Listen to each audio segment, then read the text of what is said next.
Good morning. Next continuous जो true and false है उसकी बात करते हैं। जो एग्जाम पैटर्न के अकॉर्डिंग जो 18 क्वेश्चन कर दिए थे उसके बाद में 19 क्वेश्चन नंबर 19 देखिएगा। जब प्रस्तुति की पहली और दूसरी अवस्था 2 घंटे से कम होती हैं तो उसे शीघ्र प्रसव कहते हैं। हाँ, ये क्या हो जाएगा? ट्रू। ठीक है ना। पहले मैंने आपको बताया था कि फर्स्ट और सेकंड स्टेज की जो दोनों कंडीशन को मिला करके जो 2 घंटे से कम टाइम रहता है तो उसको प्रिसिपिटेट बोलते हैं।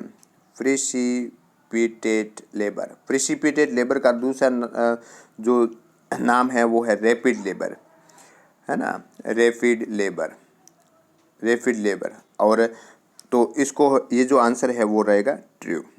उसके बाद में क्वेश्चन नंबर कोरोनल संधि 2 पैराइटल हड्डियों से मिलकर बनी होती है। नहीं, देखो कोरोनल सुसर 2 पैराइटल हड्डियों से मिलकर बनी हुई नहीं होती है। इसका आंसर क्या रहेगा? गलत होगा। कुछ इम्पोर्टेंट जो सुसरिंग है उसके बारे में बात करते हैं। देखिएगा, बात करते हैं जो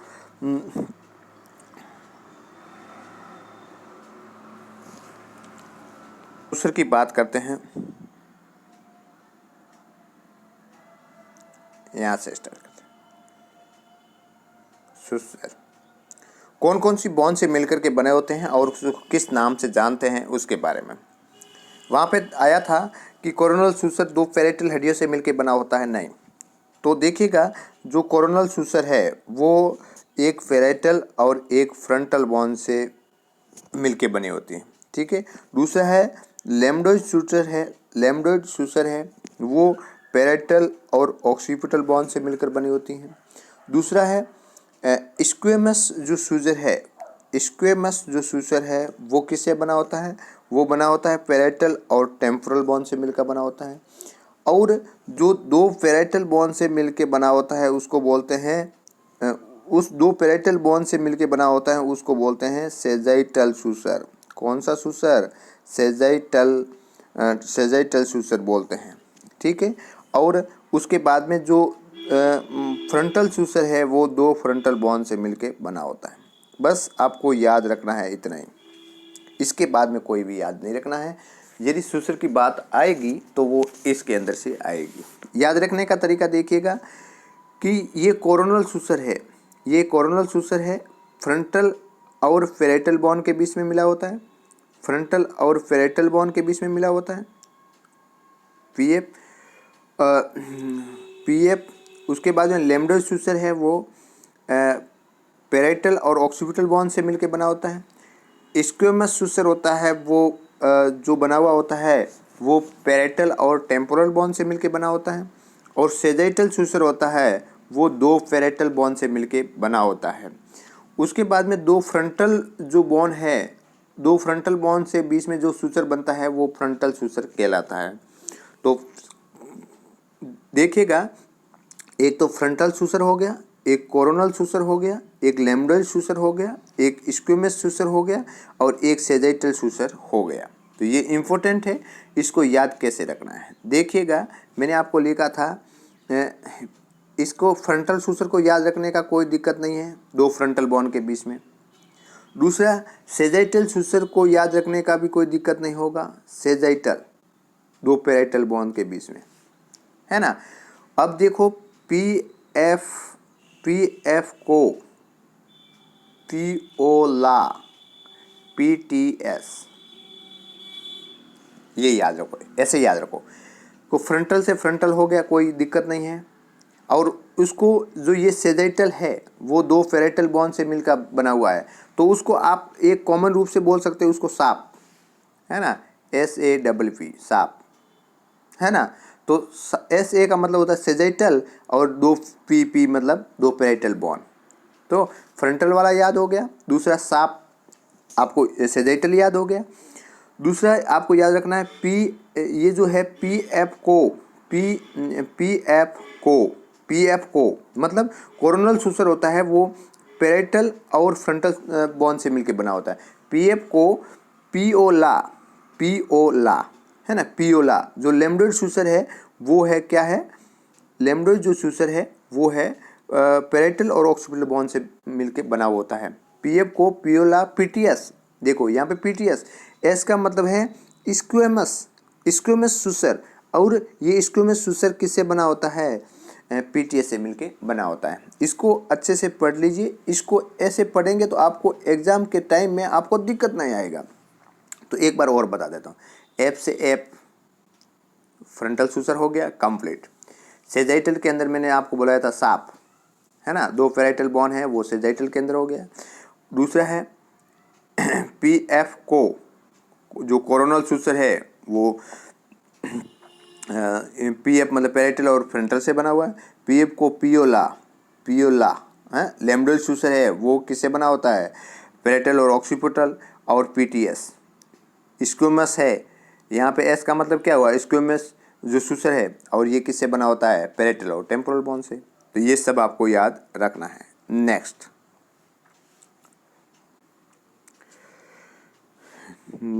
क्वेश्चन है, तो क्वेश्चन नंबर 20, क्वेश्चन नंबर 20 के अंदर आपका जो रहेगा फॉल्स रहेगा, ठीक। उसके बाद में 21, सोने की 4 जोड़ होती है, हाँ, जो पेल्विक है उसके 4 जॉइंट होते हैं। जॉइंट कितने होते हैं? जॉइंट होते हैं 4। सैक्रोइलियक जॉइंट 2 होते हैं, और सैक्रोकोकिक्स जॉइंट, और प्यूबिस सिम्पाइसिस जॉइंट, तो ये होते हैं। उसके बारे में मैंने आपको पहले वीडियो के अंदर बता दिया है। नेक्स्ट, प्रसव की दूसरी अवस्था गर्भाशिरा पूर्णतः विस्तारित होने से प्रारंभ होती है, हाँ। Full dilation of the cervix से लेकर के बर्थ ऑफ द बेबी की कंडीशन होती हैं, उसको बोलते हैं सेकेंड स्टेज लेबर। तो ये कंडीशन सही है, ट्रू। जाइगोट गर्भावस्था के बाहर अंत स्थापित होता है तो उस स्थिति को निषेचन कहते हैं? नहीं, इसको बाहर की कंडीशन में होता है तो उसको निषेचन नहीं कहते हैं। गर्भावस्था के गर्भाशय का भार 60 ग्राम होता है? नहीं। गर्भावस्था में ड्यूरिंग द प्रेगनेंसी जो यूट्रस का जो वेट होगा है वो होता है 1 kg तक का हो जाता है। कितना होता है? 1 kg का होता है। तो 60 to 80 ग्राम का होता है, वो होता है नॉन प्रेग्नेंट कंडीशन के अंदर होता है। तो इसका आंसर जो जाएगा वो जाएगा फॉल्स। नेक्स्ट, पोस्टीरियर पिट्यूटरी ग्रंथि में से ऑक्सीटोसिन उत्पन्न होता है, हाँ। पोस्टीरियर पिट्यूटरी ग्रंथि से ऑक्सीटोसिन उत्पन्न होता है, ठीक है। ये आंसर हो रहेगा, ट्रू रहेगा। उसके बाद में अफरा का औसतन, नेक्स्ट है 26 नंबर क्वेश्चन, अफरा का औसत वजन शिशु के वजन के 1/6वां भाग होता है, हाँ, ट्रू। देखो यहाँ पे कैसे 1/6वां भाग हो गया उसके बारे में बात करते हैं। देखिएगा, ये लिख लेता हूँ यहाँ पे प्लेसेंटा, अफरा को प्लेसेंटा बोलते हैं, प्लेसेंटा। और दूसरा है इन्फेंट, इन्फेंट। प्लेसेंटा का वजन कितना होता है? 500 ग्राम। और बच्चे का जो एवरेज वजन है वो है 2.5 kg से 3.5 kg। तो इसको एवरेज में 3 kg लिख दूँ, 3 kg। तो 5 से कम 5, 5 संग 30, तो इसको काट दीजिए तो ये आ गया 1:6 आ गया। आया कि नहीं आया? कि प्लेसेंटा का वजन कितना है और फीटस का वजन कितना है उसको बीच में अपने काट दीजिए, जो रेशियो आता है वो आता है 1:6, ठीक है। प्लेसेंटा का वजन 500 ग्राम और 500 ग्राम, और फीटस या इन्फेंट का वजन है जो नॉर्मल वजन होता है वो 3 kg होता है, हैं 300 ग्राम। तो इसको और 3000 ग्राम, तो इसको अपने काटते हैं तो 1:6 आता है। तो इसका जो आंसर रहेगा वो रहेगा राइट, ट्रू रहेगा। मेनोपॉज गर्भ का निशान है? नहीं, मेनोपॉज बहुत कंडीशन के अंदर आ सकता है, कुछ जरूरी नहीं है कि गेस्टेशन एज को इंडिकेट करता है। तो इसका आंसर जो रहेगा वो रहेगा फॉल्स। नेक्स्ट है एम्ब्रियोटॉमी। एम्ब्रियोटॉमी का तरीका है जो सामान्य प्रसव में किया जाता है? नहीं, सामान्य प्रसव में नहीं किया जाता है। संपूर्ण हिस्टेक्टोमी में गर्भाशय की बॉडी और कॉर्पस निकालते हैं और सर्विक्स को छोड़ देते हैं? नहीं, ये भी क्वेश्चन गलत है। इसके अंदर cervix cervix plus fallopian tube, fallopian tube, इन दोनों को निकाल देते हैं। ठीक है, इसमें से कोई यूट्रस का कोई पार्ट रिमेनिंग या पीछे नहीं छोड़ते हैं, तो इसका आंसर जो है वो रहेगा फॉल्स। नेक्स्ट क्वेश्चन नंबर 30, उच्च मेलिग्नेंट ट्यूमर को कार्डियोनिक इपिथेलियम से बनते हैं, उसे कोरियोनिक कार्सिनोमा कहते हैं। हाँ, उसको कोरियोनम कार्सिनोमा कहता है, उसको ट्रू हो गया। देखो यहाँ पे आया है मेलिग्नेंट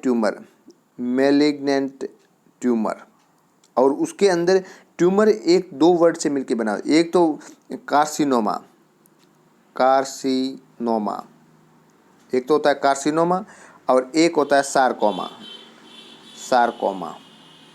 ठीक है, तो कार्सिनोमा होता है वो इपिथेलियम जो टिश्यू होते हैं उसमें होता है। जो कार्सिनोमा जो कैंसर होता है, कार्सिनोमा होता है वो इपिथेलियम जो टिश्यू है उसका कैंसर है।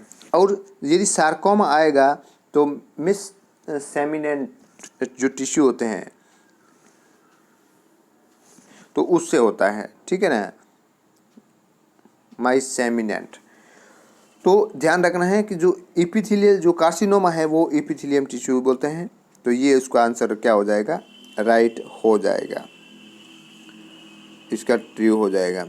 उसके बाद में है गर्भाशय, नेक्स्ट है 31, गर्भाशय में संकोचन इस्थेमस से प्रारंभ होता है।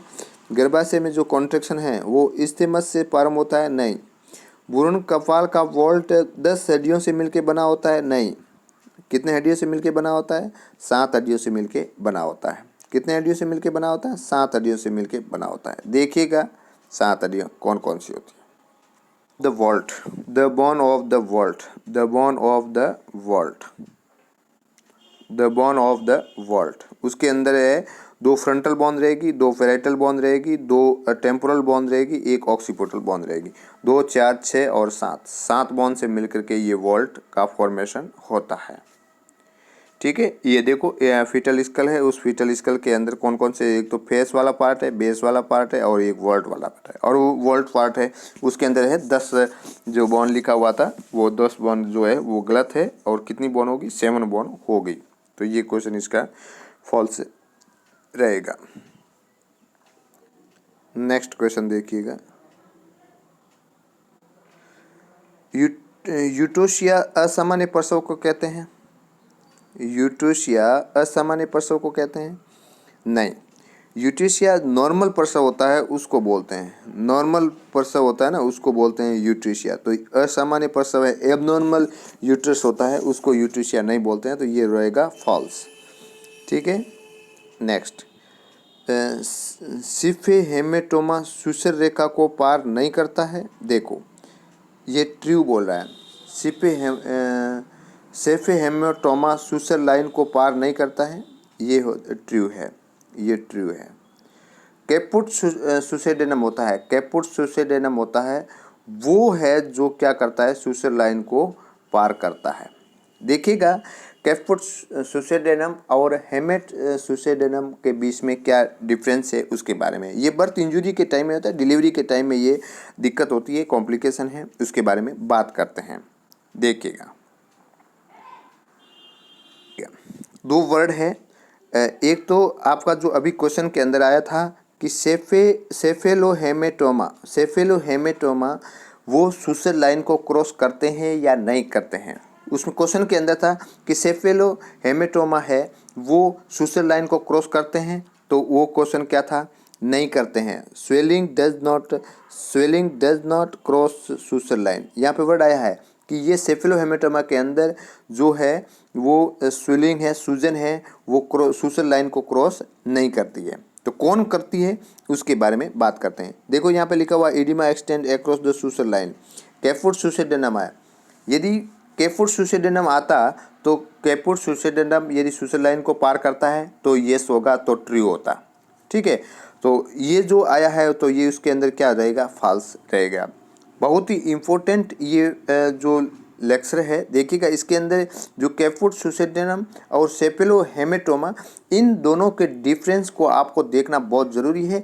इसके बारे में इसका डेफिनेशन पूछ सकते हैं, इसका टाइमिंग पूछ सकते हैं, इनका सुसर लाइन क्रॉस करने का वो कंडीशन पूछ सकते हैं, ये कब प्रेजेंट होते हैं उसके बारे में पूछ सकते हैं। एक एक लाइन इंपॉर्टेंट है। देखो कैपुट के अंदर क्या होता है, सॉफ्ट टिश्यू इडीमा होता है और उसमें होता है सेफेलोहेमेटोमा, है ना। इसके अंदर होता है collection of the blood between the periosteum and the skull, ठीक है। इसके अंदर oedema extend the cross suture line और इसके अंदर है स्वेलिंग है does not cross suture line. Present कब होता है, प्रेजेंट एट बर्थ पे होता है और not usually present at the birth, ये भी डिफरेंस है। पूरली डिफाइंड बॉर्डर होता है, इसमें usually due to the traumatic birth की वजह से होता है। मे इंक्लूड द इकाइमोसिस और इसके अंदर है increase in size the first day of life और डिसअपियर विद इन 48 ओवर। ये डिसअपियर कब होता है, 48 ओवर के अंदर डिसअपियर हो जाता है और उसके अंदर है take month to severe resolve, है ना। इसमें 1 मंथ से या 1 महीना लग सकता है। तो इसके अंदर आपको जो डिफरेंस है वो आपको याद रखना है। सुसर लाइन को कौन कवर करता है, तो जो कैपुट है, देखिए मैंने आपको वहाँ पे भी बताया था, इसके अंदर जो कैपुट मतलब कैप पहनते हैं तो पूरा जो सिर है वो पूरा ढक जाता है, तो इसका मतलब है कि सुसर लाइन को कवर कर लेता है। कैपुट कैप मतलब पूरा कपाल को ढक लेता है और कवर कर लेता है, मतलब क्रॉस द सुसर लाइन। और सेफेलोहेमेटोमा है वो क्रॉस नहीं करता है, तो ये याद रखना है। नेक्स्ट क्वेश्चन यहाँ पे था क्वेश्चन नंबर 34, देखिएगा वापस। सेफेलोहेमेटोमा सुसर रेखा को पार नहीं करता है, तो ये क्या हो रहेगा, सुसर लाइन को क्रॉस। देखिएगा क्वेश्चन नंबर 34, सेफेलोहेमेटोमा सुसर रेखा को पार नहीं करता है, हाँ ये ट्रू होगा, है ना, नहीं करता है, सही बात है। अभी अपने उसमें कैपुट सुसेडियम और सेफेलोहेमेटोमा के बारे में अपन बात किया है। प्यूपेरियल साइकोसिस को पोस्टनेटल ब्लूज के नाम से जानते हैं, नहीं, नो, तो ये हो जाएगा फॉल्स। उसके बाद में है प्रीनेटल विकास की दर तीसरे तिमाही में ज़्यादा तेज़ी से होती है, हाँ, है, थर्ड ट्राइमेस्टर के अंदर ज़्यादा होती है।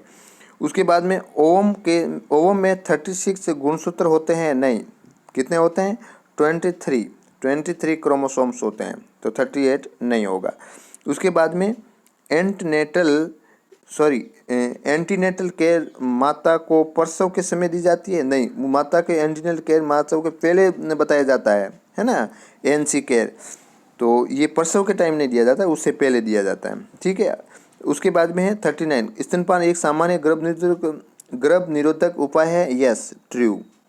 उसके बाद में नवजात शिशु को हेमरेजिक रोग से बचाव के लिए विटामिन के दिया जाता है, यस, हेमरेज दिया जाता है और ये ट्रू है। और क्योंकि लीवर है वो इमेच्योर होता है, इंटरनल ब्लीडिंग हो सकती है, जिसके कारण से विटामिन के का इंजेक्शन दिया जाता है, ठीक है।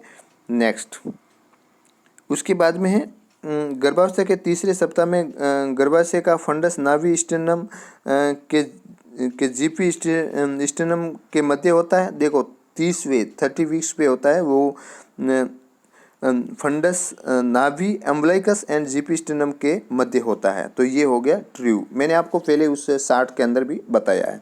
उसके बाद में LOA लेफ्ट ऑक्सीपिटल एंटीरियर सबसे सामान्य कंडीशन है, ट्रू। तो ये आपका आज का जो 40 क्वेश्चन है तो ये कंप्लीट हो गया और नेक्स्ट अपन आगे पढ़ते रहेंगे, उसके तब तक बने रहिए।